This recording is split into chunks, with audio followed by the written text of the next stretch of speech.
Hello everyone, I am Diksha and welcome to my channel. तो चलिए आज जानते हैं सर्दी और खांसी से राहत कैसे पा सकते हैं। आप जानते हैं अभी वेदर बहुत चेंज हो रहा है, जिससे बहुत लोग हैं जो सर्दी और खांसी से परेशान रहते हैं। तो उसके लिए हमें चाहिए बस 3 इंग्रेडिएंट, घी, अदरक और गुड़।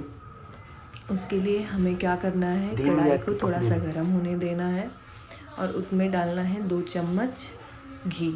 आप चाहें तो घर का घी भी ले सकते हैं, आप चाहें तो मार्केट का घी भी, शुद्ध घी जो आता है, आप वो ले सकते हैं। जब घी थोड़ा सा गर्म हो जाएगा तो उसमें हम डालेंगे अदरक और गुड़। अब एकदम थोड़ा सा दूध तो कन्वर्ट कर रखना है, तो गुड़ो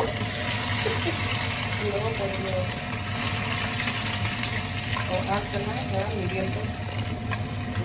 ये डालना है गुड़।